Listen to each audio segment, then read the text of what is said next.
the demand for obedience. The Galactic Council chamber had stood for 10,000 years. Its walls were carved from stone, older than most civilizations. Its floors reflected the light of 100 suns, polished smooth by the passage of countless delegates who had come to bow, to plead, to accept their place in the order of things.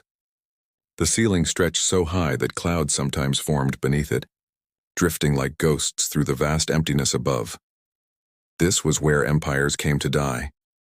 Ambassador Ilara Chen stood in the center of that chamber, alone while 200 species watched from the shadows. She could feel their eyes on her, some curious, some pitying, most simply indifferent.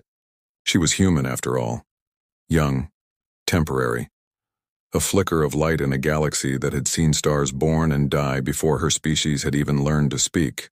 Above her, the council sat in judgment. There were 12 of them, each representing the oldest and most powerful civilizations in known space. The Thraxians, whose fleets could crack planets.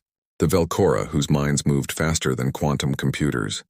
The Zorith Collective, a hive consciousness spanning 40 star systems. They did not move. They did not blink.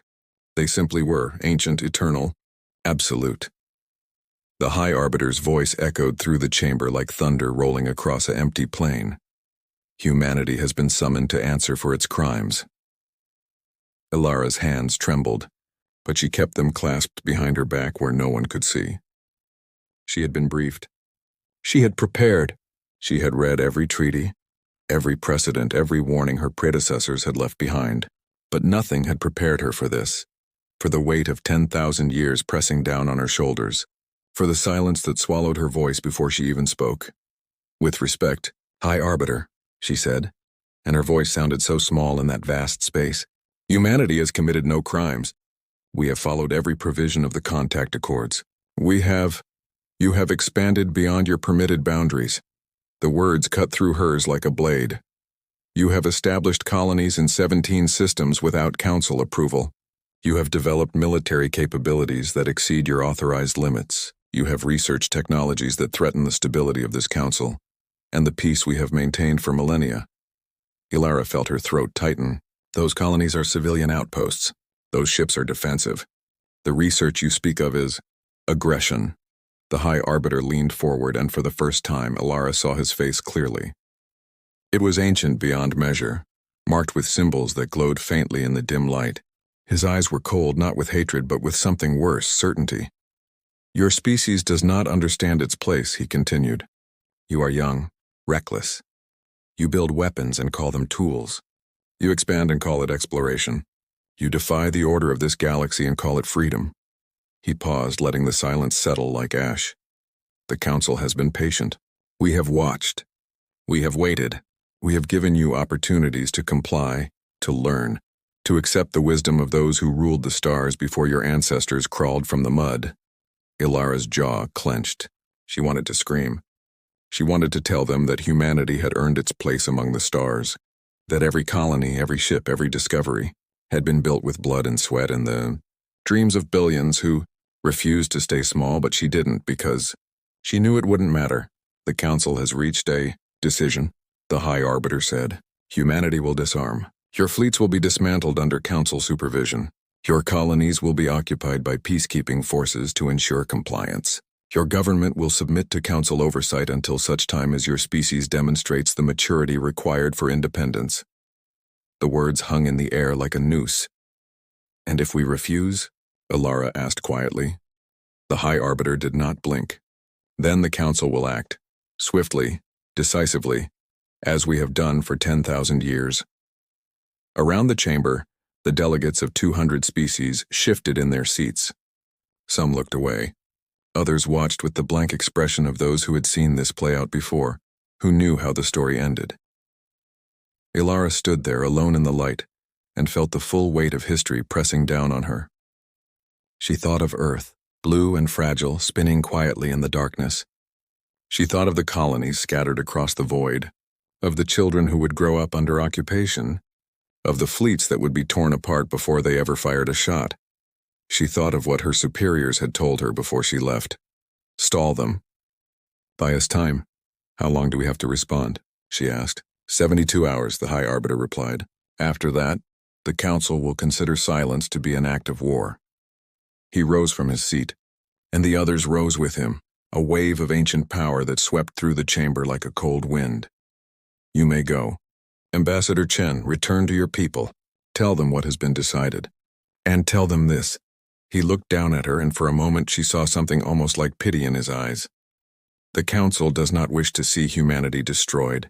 We wish only to see you survive, to learn, to take your place in the order we have built. He turned away. But if you choose defiance, the galaxy will not mourn you. Alara Chen walked out of that chamber alone, her footsteps echoing in the silence. Behind her, 200 species watched her go. None of them spoke. None of them followed. They had seen this before. They knew how it ended. The weight of choice. The shuttle back to Earth took 3 days. Alara Chen spent every hour of it staring out the viewport at the stars, trying to find the words that would explain what had just happened. Trying to find a way to tell 8 billion people that their freedom had an expiration. Date: 72 hours, 3 days to decide whether humanity would bow or burn. The shuttle docked at Luna, stationed just after midnight Earth time. Alara didn't sleep. She didn't eat. She went straight to the emergency session of the United Earth Council, where every nation's representative waited in a conference room that suddenly felt too small, too fragile, too human for what was coming. Director General Marcus Webb stood at the head of the table. He was old, older than the space program, older than first contact, old enough to remember when humanity still thought it was alone in the universe. His face was carved with lines that spoke of too many decisions, too many wars, too many nights spent wondering if the choices he made would be the ones that saved his species or doomed it. Tell us, he said quietly. So Alara told them. She told them about the chamber, about the Council's accusations, about the demand for disarmament, occupation, submission. She told them about the High Arbiter's cold certainty, about the 200 species who had watched in silence, about the 72 hours that were already slipping away. When she finished, the room was silent, then it erupted. They can't do this. We have rights under the contact accords. This is exactly what we warned about when we joined. We should never have trusted them. Marcus Webb raised one hand and the voices fell silent. He looked around the table, meeting each person's eyes in turn, and Alara saw something in his expression that made her chest tighten. He wasn't surprised. How long have you known? She asked quietly. Webb didn't look at her. 6 months. Maybe longer. We've been watching their fleet movements, their diplomatic patterns. The Thoraxian Third Fleet has been repositioning near the outer colonies for weeks. The Velcora observers withdrew from our research stations last month. The signs were there. Then why didn't you? Because hope is a dangerous thing to kill, Ambassador Chen. He finally met her eyes. And because we needed time. The door at the far end of the room opened. Fleet Admiral Sarah Koff walked in like a storm contained in human form. She was younger than Webb, but not by much. A career officer who had commanded Earth's defense fleet since before most of the people in this room had been born.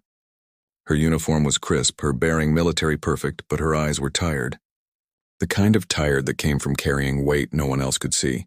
She didn't sit down. She stood at the viewport looking out at Earth hanging in the darkness below and spoke without turning around. They think we're children, she said. Reckless, dangerous, too stupid to know our place. She paused. They're wrong. Admiral, one of the representatives said carefully, the Council's fleet strength is overwhelming. Yes, I know. Koff turned around and her expression was carved from stone. They have 10,000 ships for every one of ours. They have weapons that can burn atmospheres and crack tectonic plates. They have technologies we're only beginning to understand. She smiled, and it was not a kind smile. But they've been at peace for 10,000 years. They've forgotten what it means to fight a war. They've forgotten what desperation looks like. She walked to the table and placed both hands flat on its surface, leaning forward. We haven't. Marcus Webb nodded slowly. Show them. Koff pulled up a holographic display. It flickered to life above the table, a map of human space, with Earth at its center and colonies spreading outward like seeds scattered in the dark. For the last 15 years, Koff said, we've been preparing for this, not because we wanted war, not because we sought conflict, but because we learned something the Council forgot a long time ago. She expanded the map, and suddenly new points appeared, dozens of them scattered through the outer systems, hidden in asteroid fields and Kuiper Belt debris and the cold spaces between stars. Peace, Koff said quietly, is only maintained by those willing to fight for it. Alara stared at the map. Those are weapons platforms, hidden shipyards, automated defense stations, research facilities working on technologies the Council doesn't know exist. Koff's voice was steady. We've spent 15 years building in silence, learning in secret, preparing for the day they decided we'd grown too dangerous to ignore. One of the representatives leaned back, face pale. This is exactly what they accused us of. Yes, Koff didn't flinch, because they were right. We are dangerous. We are building weapons. We are refusing to stay small and grateful and obedient. She looked around the table. Because we know how this story ends if we don't. The silence that followed was heavy, enough to crush bone. So what do we do? Someone asked. Fight? Against the entire Galactic Council? Marcus Webb stood slowly. He looked older than he had when the meeting started, as if the weight of what came next was already pressing down on his shoulders. We do what humanity has always done, he said quietly. We survive, we adapt. We refuse to go quietly into the dark. He turned to Alara. Ambassador Chen, you'll return to the Council in 72 hours. You'll deliver our response, which is, Webb's expression was carved from granite. No. Somewhere in the cold dark beyond Neptune, automated systems flickered to life. Hidden shipyards began assembling vessels that had never seen starlight. Weapons platforms that had waited in silence for 15 years initialized their targeting systems. And on Earth, 8 billion people went about their lives, unaware that their species had just crossed a line from which there was no return. The countdown had begun.